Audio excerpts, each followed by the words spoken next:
Olá, queridos, amados de Nova Aliança, queridos e amados irmãos do grupo Mensagem do Pastor, do Púlpito, queridos e amados do canal do YouTube, muito bom dia. Quero desejar a todos vocês um dia abençoadíssimo, pleno, cheios da paz do Senhor. Amém, queridos? Amados, ah, hoje de manhã, eu estava aqui começando a minha devocional, meditando um pouquinho na palavra, e veio à minha mente, o tema da mensagem de segunda-feira passada, em que eu coloquei o título de Milagres de Deus e Mágicas do Diabo. Eu gostaria, de fazer ainda alguns comentários sobre um milagre de Deus que está relatado ali em 2 Reis 6, no qual nós vemos ali que o milagre foi a flutuação de um ferro de machado, que havia afundado nas águas do Rio Jordão. Aliás, nesse rio, foram feitos muitos outros milagres. Nós temos ali a cura de Naamã e tal, nós sabemos que a Bíblia é um livro que usa muitas figuras, e a tipologia é muito clara quando é orientada pelo Espírito Santo sempre, para revelar, nos revelar realidades, valores espirituais, não é verdade? Então, nesse sentido, eu vejo algumas realidades aqui nesse episódio do Machado Flutuar, que eu tenho certeza que vai nos levar e nos proporcionar um entendimento, uma visão espiritual mais alargada, maior, do reino de Deus, das suas leis, dos seus valores, e do próprio Deus, no conhecimento dele. Então, nesse trecho específico de 2 Reis 6, nós lemos ali sobre um grupo de filhos dos profetas, a Bíblia chama de filhos dos profetas. Na verdade, eram alunos, eram seminaristas, homens que viviam sob a tutela espiritual de Eliseu e se dedicavam ao aprendizado, ao serviço do Senhor, e esses homens perceberam que o lugar onde eles moravam, onde eles habitavam, onde eles se reuniam, era pequeno demais, e decidiram buscar recursos para construir algo maior.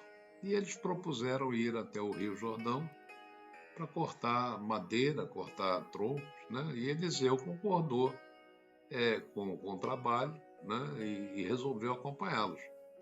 Então, durante o trabalho, um dos servos, segundo o relato, deixou cair o ferro do seu machado na água.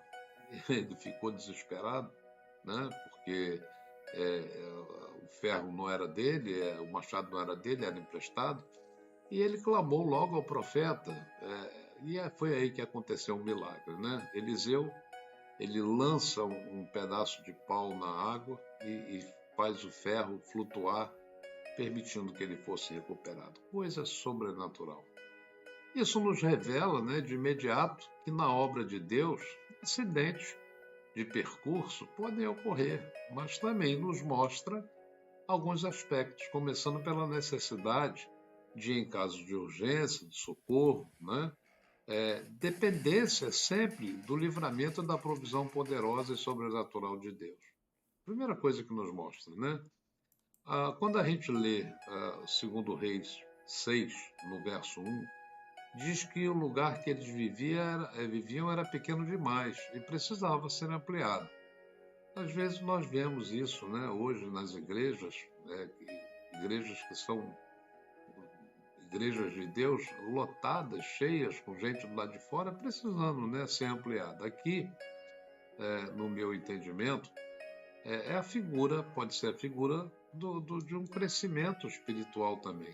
Às vezes nossa experiência com Deus parece limitada, nós precisamos buscar mais dele, precisamos ampliar nossa fé, colocar nossa fé em ação. A fé, ela não deve estagnar, mas ela deve crescer.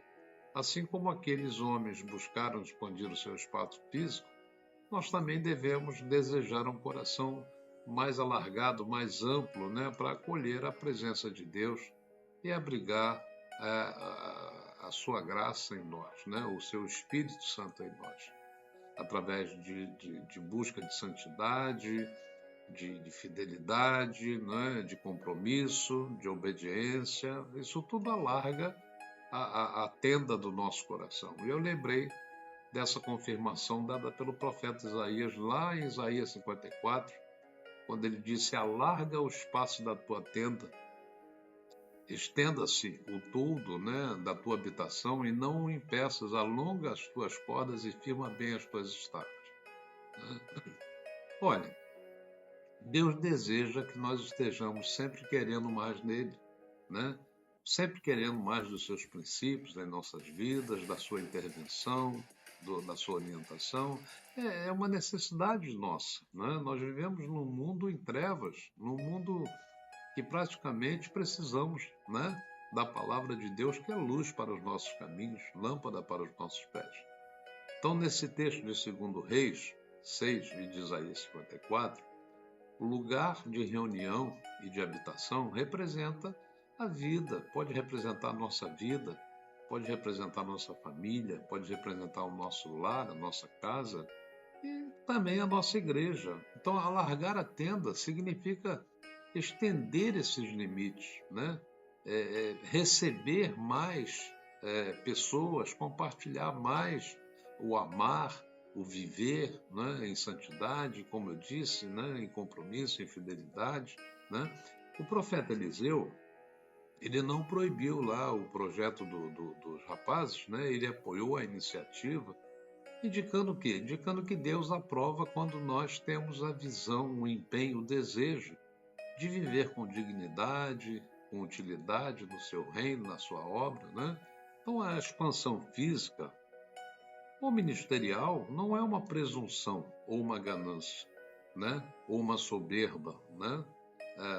Mas um sinal de obediência e crescimento, né? Outra visão que nos vem, que eu entendo aí quando leio esse texto e medito nele, é a necessidade de nós andarmos em comunhão, em unidade. Quando a gente olha o texto lá de 2 Reis 6, nos diz que os filhos dos profetas foram ao Jordão, eles começaram a trabalhar juntos, eles tiveram o mesmo consenso, né? Eles começaram a cortar árvores. Isso representa o trabalho necessário na obra de Deus, em comunhão, em unidade.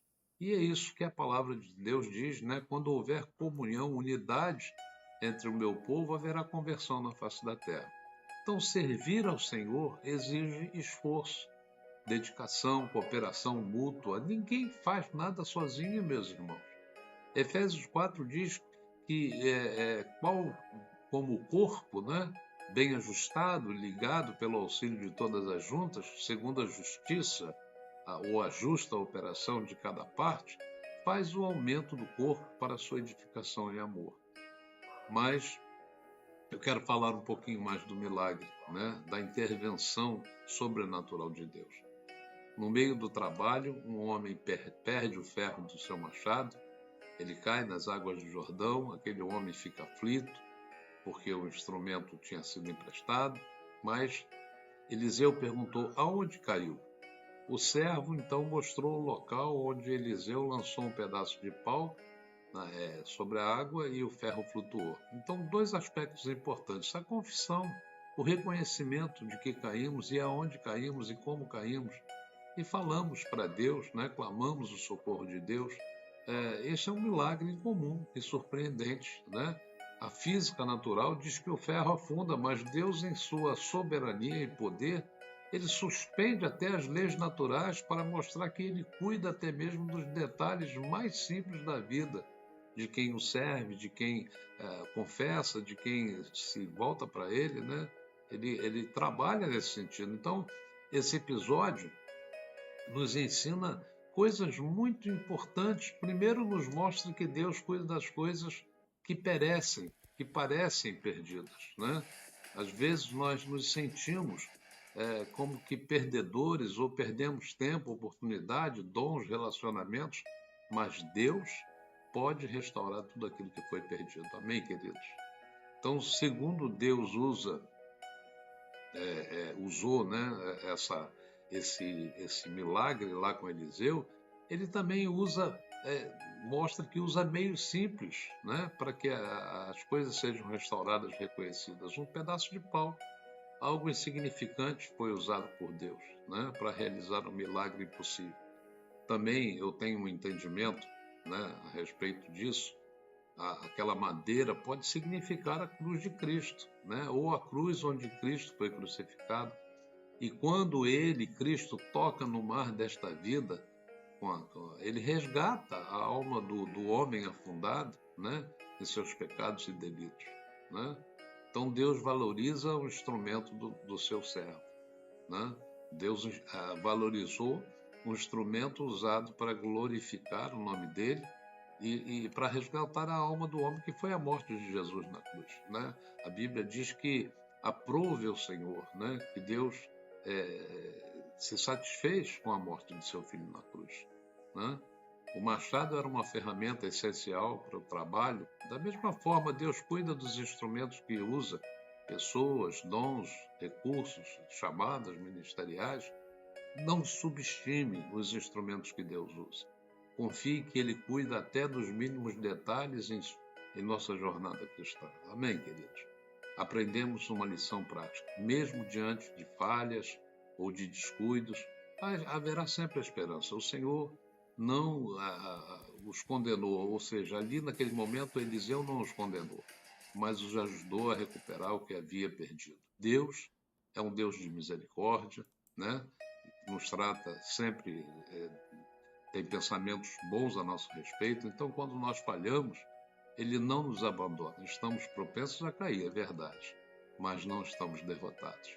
Há sempre um lugar para arrependimento, para recuperação e restauração. Quando você errar ou perder algo importante, não desista, meu irmão. Reconheça o erro, peça ajuda, confie que Deus pode levantar você novamente.